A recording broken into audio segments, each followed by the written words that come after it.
পাঁচ ওয়াক্ত সালাত আদায় করি। কেন ভাই? আল্লাহ বলেছেন আকিমুস সালাত, এই জন্য আমরা সালাত আদায় করি।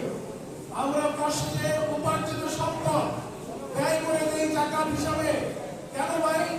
আল্লাহ বলেছেন ওয়াতুস যাকাত, এই জন্য আমরা যাকাত দিই। যদি এর একটি কথা আল্লাহ না বলতেন, আমরা এই কোন একটি কাজ কেউ করতাম?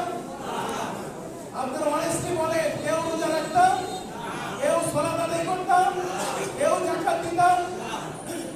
এর মানে কি দাঁড়ালো? আমরা আল্লাহর আইন মানতে যে যত কষ্টই হোক, যত দুঃখই হোক, এরপরও আমরা আল্লাহর আইন মানতে কোনো আপোষ করি না। এই না ভাই? প্রিয় ভাইয়েরা, এই ধরনের আইন কুরআনুল কারীমে রয়েছে 5 শতাধিক। কয় শতাধিক রয়েছে ভাই? আল্লাহর বিধান রয়েছে 5 শতাধিক। আমরা কয়টা আইন মানতে পারি? ব্যক্তিগতভাবে যে আইনগুলো মানা সম্ভব, শুধুমাত্র ওই আইনগুলি আমরা মানি, ঠিক না ভাই? এই আইনগুলো মানার সাথে রাষ্ট্রের সম্পর্ক রয়েছে, আইনের সম্পর্ক রয়েছে, আদালতের সম্পর্ক রয়েছে, পার্লামেন্টের সম্পর্ক রয়েছে, ব্যাংকের সম্পর্ক রয়েছে। ওই আইনগুলোকে আমরা মানতে পারি? আল্লাহ বলেছেন তোমরা সুদ খেও না। আমরা কি সুদ ছাড়তে পেরেছি? আমার রাষ্ট্রেই তো সুদ খায়, ঠিক না ভাই? আল্লাহ বলেছেন তোমরা জেনা ব্যভিচারের ধারে কাছে যেও না। আমরা কি জেনা ব্যভিচার মুক্ত সমাজ করতে পেরেছি?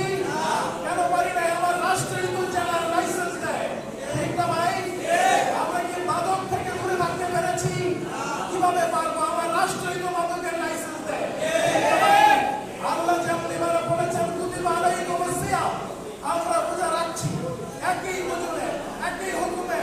আল্লাহ বলেছেন কুতিবা আলাইকুমুল কিসাস, তোমাদেরকে আমি ফৌজদারি ল দিচ্ছি, আমি দণ্ডবিধি দিচ্ছি। সেটা কি? কিসাস। কিসাস মানে কি? হত্যার বিনিময়ে হত্যা, হাত কেটে দিলে বিনিময়ে হাত কাটা, চোখের বিনিময়ে চোখ, জেনাকারের শাস্তি সঙ্গে না করা। কথা ঠিক না ভাই?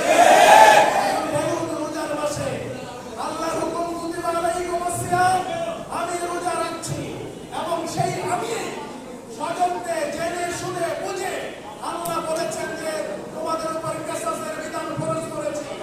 আমার আদালত কি কিসাস দিয়ে চলে? ইসলামী দণ্ডবিধি দিয়ে চলে? তাহলে আমি কি নিজেকে পরিপূর্ণ মুসলমান দাবি করতে পারি? কেন পারি না? আমার রাষ্ট্র আমাকে মুসলমান হতে দিচ্ছে না।